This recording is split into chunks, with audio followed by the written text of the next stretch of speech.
minhas lindezas climáticas, meu nome é Amanda Costa e começa agora o Tem Clima Pra Isso? O nosso programa sobre crise climática na TVT.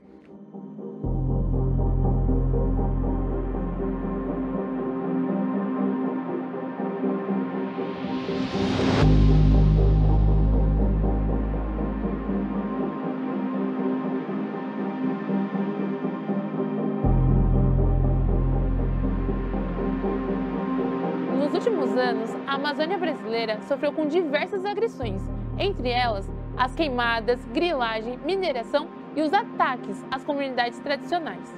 Segundo o Instituto Nacional de Pesquisas Espaciais, o INPE, a Amazônia Legal está com a maior área dos últimos 7 anos sob alerta de desmatamento.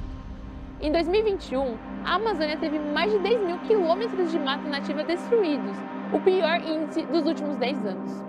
Manter a floresta em pé é um dos maiores desafios do Brasil, sobretudo diante da mentalidade ilusória de que a exploração predatória do território representa algum tipo de avanço ou progresso.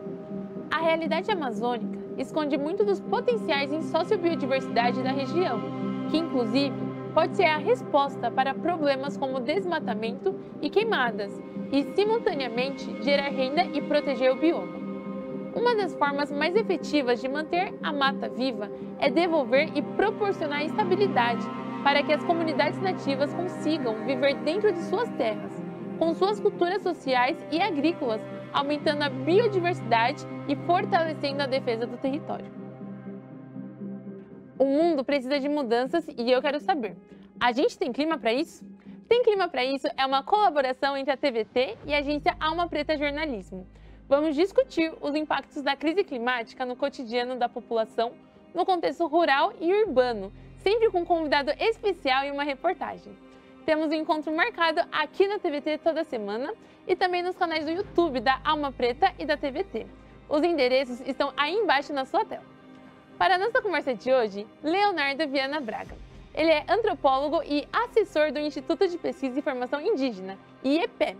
Ele trabalha com comunidades indígenas na Amazônia, conhecendo seus modos de vida, apoiando a proteção de seus territórios e dando capacitação em várias áreas do conhecimento, com o intuito de apoiar as lutas desses povos. Oi, Léo, seja muito bem-vindo. Olá, muito obrigado pelo convite. Vem com a gente que hoje o programa tá lindão. Vamos ver agora a reportagem da semana. Eu sou o Leonardo, né? Sou formado pela USP em Ciências Sociais e aí segui minha formação em Antropologia. Fiz mestrado, agora sou doutorando em Antropologia, tudo pela USP. Ao longo desse trajeto, eu fui me especializando na área de etnologia indígena, né? Que é uma área específica dentro da antropologia, que é basicamente as pessoas que se dedicam a trabalhar com os povos indígenas. Depois fui contratado pelo IEPE em 2016 para trabalhar como assessor indigenista. O IEPE é uma ONG indigenista, tal como outras que existem no Brasil também, em outros países, que atua com povos indígenas na Amazônia, região norte do Pará e Amapá. Então, o meu trabalho dentro do IEPE, como assessor, é basicamente fazer atividades de gestão territorial, apoiar, né, atividades de gestão territorial. Gestão territorial, basicamente, é como é que se cuida dos territórios, né? Aí também sempre pensar a diferença entre território e terra indígena, né?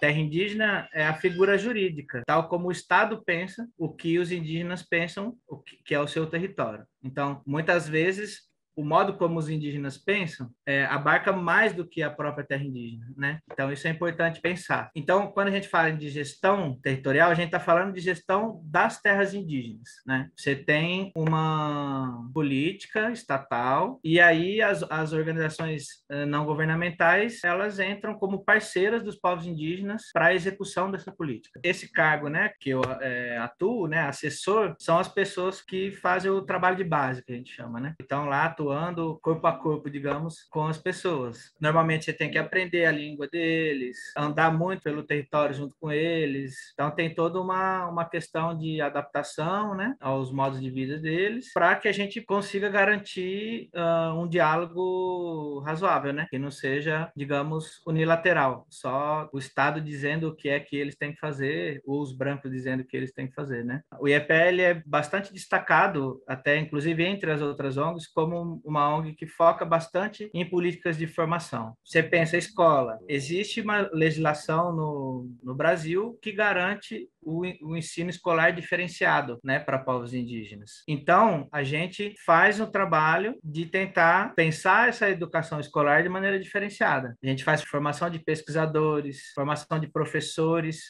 indígenas que vão dar aula nas escolas indígenas, né, nas suas próprias aldeias. A gente apoia a formação de agentes socioambientais, esses indígenas que atuam mais na proteção do território, também de agentes de saúde. Então, é uma atuação ampla, digamos, mas sempre pensando esses grandes campos, né, do conhecimento, da atuação, que exige uma formação, vamos chamar, entre aspas, de educacional, né, no sentido mais amplo, mas também política, né, no sentido de ajudar eles a tomarem mais consciência e poderem estar mais autônomos na atuação da proteção do seu território e exercício dos seus direitos, né, garantido pelo Estado, enfim. Então, Léo, a gente tem clima para impedir a crise climática? Bom, primeiramente, eu acho que a gente tem que entender que a gente já está no meio da crise climática, né? Eu acho que se tem a possibilidade de reverter isso, a gente ainda tem que melhorar o diálogo com os povos indígenas e comunidades tradicionais. Esse diálogo já vem acontecendo, mas eu acho que ele ainda continua muito lento, né? Muitas vezes a galera aqui de São Paulo quer ajudar, a galera de outras partes do Brasil quer estar próxima, mas acha que os indígenas estão lá na Amazônia, os indígenas estão lá em outra parte que é diferente desse contexto de cidade. Mas não, eu tenho alguns amigos indígenas aqui do Jaraguá que estão trazendo essas lutas, trazendo essas batalhas e no instituto que você faz parte. Como que a galera pode apoiar? Como que a galera pode estar junto? Quais são as vias que o pessoal pode entender que também é um lugar nosso, que a gente pode não estar na linha de frente ou não estar nessa posição de visibilidade, mas mesmo assim apoiar quem está construindo? Então, foi bom você citar os povos aqui da cidade de São Paulo, né? Existem também ONGs da mesma natureza que o IEPEC que trabalham com esses povos daqui. Então, é um tipo de atuação profissional mesmo, enfim, é um trabalho profissional, não um voluntariado, simplesmente, que existe há décadas, né? A maioria dessas ONGs, elas apareceram nos anos 70 enfim, existem até hoje com um trabalho constante com os povos indígenas. E aí, na verdade, não tem uma formação específica para fazer esse tipo de trabalho. Tem pessoas de várias áreas que fazem esse trabalho, indigenistas, seja pessoas que vêm da academia ou não, né? E aí, é isso. Como não é um trabalho voluntariado, a gente precisa ser contratado para trabalhar. Boa. E, Léo, agora conta pra gente um pouco do que é feito o seu trabalho como assessor. Como é conviver com as comunidades indígenas? Como é feito o treinamento para exercer essa função? Não existe uma formação específica para trabalho indigenista, né?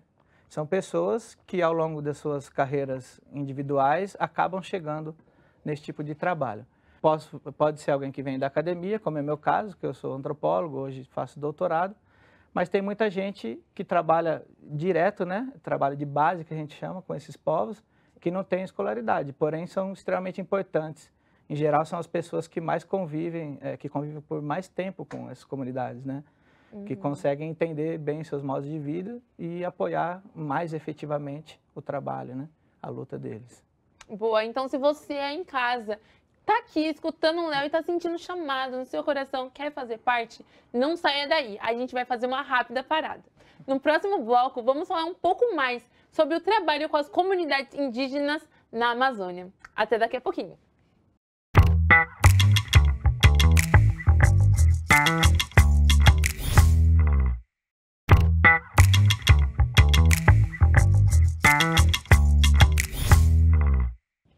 Estamos de volta com Tem Clima Pra Isso? Lembrando que estamos também na internet. Fique ligado no YouTube da TVT e da Alma Preta para ter acesso ao conteúdo dos nossos programas. Hoje recebemos aqui no Tem Clima Pra Isso o Leonardo Viana Braga, antropólogo e indigenista. Léo, conta um pouco pra gente como que é o seu trabalho lá na primeira vez que você visitou uma comunidade indígena. Qual foi o sentimento que vibrou forte no seu coração? Quais foram as suas principais impressões daquele lugar? Muito legal essa pergunta. A primeira vez, na verdade, que eu fui para uma terra indígena, né, foi em 2012. E 10 anos atrás. já faz 10 anos. E como eu fazia uma formação, né, na universidade, já voltada, né, para a área que eu trabalho hoje e estudo, então, a princípio, não foi algo impactante. Sim, tinha muita coisa que eu esperava já. Mas é claro que com o tempo a gente vai percebendo que, de fato, a gente tem que se adaptar, né, com novos hábitos alimentares, por exemplo, né? E no caso do povo indígena com o qual eu trabalho especificamente, eles não falam português, então eu tive que aprender a língua deles. Então tinha toda essa dificuldade mesmo de estar num ambiente bastante diferente, né? Entendi. E um dos pilares do IEPE são os cursos de formação. Então, fala um pouco sobre esses cursos e quais são os tipos de conhecimento que vocês trocam com os povos tradicionais. O IEPE, assim como essas outras ONGs indigenistas, eles oferecem esses cursos de formação em diferentes áreas, né? Todas pensando em apoiar as lutas dos povos indígenas. A função, digamos, de nós formadores é de mão dupla. Ao mesmo tempo que a gente está lá para oferecer conhecimentos dos não indígenas, para que eles se apropriem e possam ter mais autonomia nas lutas pelos seus próprios direitos, né, em defesa da sua própria luta, a gente também é responsável por divulgar os conhecimentos dos indígenas junto com eles, né, apoiando eles, para os outros não indígenas, que a gente chama de trabalho de sensibilização do grande público, né? Então, os cursos todos, eles estão sob esse tipo de orientação. E aí, claro, a gente apoia cursos em diferentes áreas, né? Formações em diferentes áreas. Um exemplo que eu poderia dar é a formação como agente de saúde, que é algo muito desejado pelos indígenas, porque é um conhecimento bastante prático e, normalmente, no território deles, o atendimento de saúde não chega a todas as aldeias mais distantes. A formação de agente de saúde busca suprir justamente essa falta, né, de assistência. Agora, a próxima pergunta que eu trago para você, Léo, eu tenho certeza que os nossos telespectadores, nossas lindezas climáticas, querem saber. Como é para você um dia estar numa Avenida Paulista, que é o lugar onde a gente está gravando, e no outro estar no meio da floresta? Quais são os ensinamentos que você leva para a sua vida particular? Bom, esse modo de existir, nesse vai e vem entre São Paulo e uma terra indígena, né, que é o meu caso, é bastante exigente, na verdade. Eu não gosto muito assim como eu não gosto de romantizar os modos de vida dos indígenas, eu também não gosto de romantizar esse tipo de trabalho, né? Sim. Então, eu fico um pouco com uma frase que circulou agora com o assassinato dos nossos colegas, né, Bruno Pereira e Dom Phillips, né? O trabalho na Amazônia não é uma aventura, né? Exatamente. Então, eu acho que seja um funcionário do Estado, né, como são os funcionários da FUNAI, ou a galera que faz esse trabalho pelo terceiro setor, né, que é o nosso caso, todos nós estamos sob risco mesmo, porque a Amazônia é um ambiente hoje de conflito, né? Recentemente, eu vi que os dados de violência e armamento aumentaram muito, né, na região amazônica, né? As porcentagens são maiores que em outras regiões. E aí eu acho que isso não tem a ver com o imaginário que a gente tem aqui do Sudeste, né? Sobre essas regiões serem um bang-bang, um lugar sem lei, né? Acho que justamente a gente tem que ter consciência de que pessoas de fora da Amazônia, normalmente, é que levam para lá frente de expansões econômicas e geram esses conflitos, né? Então, eu faço questão de passar essa mensagem, né? Eu acho que é um trabalho de risco, mas muito prazeroso, claro, porque os indígenas nos recebem muito bem e conforme a gente desenvolve o trabalho, desenvolve também uma amizade com eles, né? Mas é importante ter isso em vista, enfim, que há um risco. É um risco. E lembrando que o Brasil é o terceiro país que mais mata ativistas no mundo. E, Léo, como que a galera sentiu a morte do Dom e do Bruno? Como que foi a percepção dos indigenistas e também da comunidade indígena? A gente entende que isso é claramente um resultado, né, de toda a atmosfera política atual, mas é bom lembrar, né, que isso não é uma novidade, enfim. É recorrente que aconteça esse tipo de problema e claro que atinge a todo mundo que trabalha na mesma área. Então, A gente fica receoso, todo mundo ficou receoso, mas por outro lado também já está todo mundo um pouco tarimbado, né? Sim. Sabemos que existe esse risco e a gente estamos tentando nos fortalecer e manter o trabalho, que é super importante. A gente entende que é super importante de apoiar, né, os povos indígenas. Exato. E por isso, popularizar esse discurso, tirar da bolha e fazer com que a nossa população fale sobre isso é extremamente relevante. Porque a gente não pode naturalizar a morte dessas pessoas. A gente não pode apenas deixar passar e falar, acontece. Não tem que acontecer. Então, já aproveita e traz mais pessoas para debater sobre isso. Ative esse senso crítico e vamos levantar cada vez mais esse debate para que a gente possa proteger quem realmente está cuidando da nossa floresta, quem realmente está apoiando a luta pela comunidade indígena. Ó, a gente volta daqui a pouco com o último bloco do Tem Clima para isso. Te vejo em breve.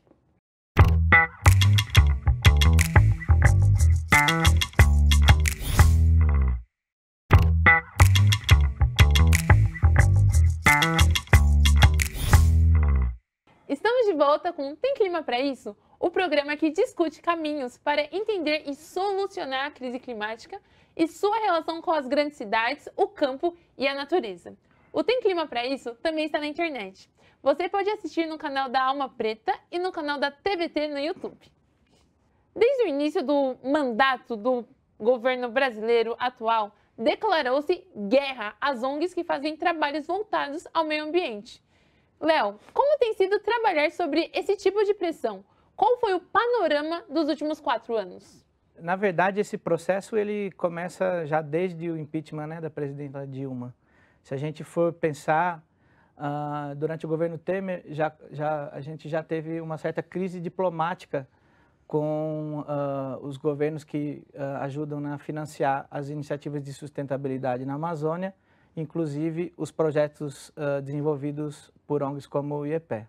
Já na campanha do presidente atual, ele declarava guerra diretamente às ONGs, sim, com o argumento de defender a soberania nacional, né? Um absurdo. Então, esses últimos 4 anos têm sido claramente bastante difíceis. Não só pelo um ataque direto às ONGs, né, mas pelo desmonte das próprias instituições do Estado que lidam diretamente, né, têm influência diretamente para a proteção dos povos indígenas e comunidades tradicionais, como a FUNAI, o ICMBio e o IBAMA, por exemplo, né? Uhum. Então, mas eu também gostaria de passar uma mensagem positiva sobre isso, que também nesse período tem crescido, na verdade, a atuação das ONGs, né? A gente manteve o trabalho, ainda com as dificuldades, e eu acho que como a Amazônia entrou ainda mais em pauta, né, e a luta pelos direitos dos indígenas entrou ainda mais em pauta, cresceu-se a demanda, né, de contratação de pessoas para trabalhar em vagas como a minha, né, de assessor, e logo as pessoas se interessaram mais também, né, pelo trabalho. Então, eu acho que também teve esse efeito de reação, né, que é positivo, assim. Exato, Léo. E eu acho que uma coisa muito preciosa é que a gente tem mais pessoas que querem apoiar essa causa, temos mais pessoas que querem estar envolvidas de alguma forma. Mas, infelizmente, ainda existe uma ideia de que todas as comunidades indígenas têm a mesma cultura. Então, eu queria que você trouxesse um pouco dessas variações culturais e sociais de quem já está há um tempo trabalhando nesse território, já tem essas interações com as diversas comunidades indígenas. O Brasil hoje tem cerca de 300 povos indígenas, né? E falantes de mais de 270 línguas. Caramba, uau! É muita coisa. É um índice claro, né, sobre a diversidade social que existe no país e nas Américas de modo geral, né? Eu acho legal dizer também que essa diversidade social, a gente, enquanto antropólogo, entende que é justamente ela que garantiu essa resistência, né, durante o processo todo colonial. Então, existiam processos aqui políticos, digamos, entre os próprios indígenas, né, antes da invasão europeia ao continente, que são milenares, né? Então, áreas como a história, a arqueologia, a própria genética, linguística, elas têm demonstrado, né, que esse gosto pela diversidade e pela diferença era um princípio político e filosófico desses povos, assim como a antropologia demonstra hoje em dia, né? Então, de certa forma, a gente pode dizer que existe uma só cultura, mas nesse sentido de uma filosofia que foi construída num processo histórico de longuíssima duração, né, e que garante uma certa resistência ao processo colonial, né? E eu tenho certeza que você em casa está morrendo de vontade de saber mais sobre isso, está morrendo de vontade de ter mais profundidade, porque o Léo, ele deu cerezinha do bolo. Mas, ó, Léo, você poderia indicar algumas referências de pessoas, organizações e livros para quem quer entender mais sobre esse trabalho desenvolvido pelo IEPE e outros indigenistas na Amazônia? Bom, eu trouxe alguns materiais físicos aqui para a gente dar uma olhada. Eu indicaria as próprias publicações do IEPE e dessas outras organizações, né, indigenistas, que são feitas juntamente com as associações e as comunidades indígenas. Então, aqui a gente tem um plano de gestão territorial, né, que é uma ferramenta, um instrumento político fundamental para definir as diretrizes de como os brancos devem atuar e respeitar. Para não ficar naquela coisa de branco salvador, né? Que vai para a Amazônia, claro, que vai levar a cultura. Justamente. Então, nos PGTAs está descrito cada povo, né? Descreve as suas diretrizes para virem trabalhar aqui. Tem que ser assim. E a mesma coisa, os protocolos de consulta, né? Que respeitam as diretrizes da Convenção 169 da OIT, né? Todo povo que pode ser alvo de algum tipo de empreendimento, seja privado ou do próprio Estado, né? Do próprio país, que esse povo faz parte, ele tem que ser consultado, né? E ainda que as terras indígenas, elas não sejam uma propriedade privada dos povos indígenas, mas eles têm o direito ao usufruto desse território. Então, é isso, os protocolos estão aí para isso, né? Para dizer como eles querem, né, e devem ser consultados. E, Léo, última pergunta. Que presente você deixa para o presente? Muito legal. Eu vou fazer de novo autopropaganda, tá? São mais 2 publicações. Na verdade, é uma série que a gente publica, um especial sobre o povo Zoé, que é um dos povos com os quais a gente trabalha. E é um material de base científica, mas de conteúdo de divulgação para grande público, né? Então, nesse primeiro livro, que é o Potuá, Poracan, fala sobre esse cestinho Potuá, no qual os Zoé guardam os seus instrumentos de produção de flechas. E esse aqui, Eremium Urupá, fala sobre roças, os conhecimentos ligados à roça e as implicações que isso tem sobre a mobilidade territorial, né? Léo, você arrasou! Foi muito precioso trocar essa ideia com você e que a nossa conversa possa contribuir para seguirmos inovando nesse momento de crise. E também agradeço você que nos acompanha aqui na TVT ou no YouTube. O conteúdo desse programa estará disponível no YouTube da Alma Preta e da TVT. Compartilhe com a sua família, seus amigos, aquele crush climático e contribua para o debate sobre a crise climática global. Esse foi o Tem Clima Pra Isso e tchau, tchau, gente! Vejo você na próxima semana!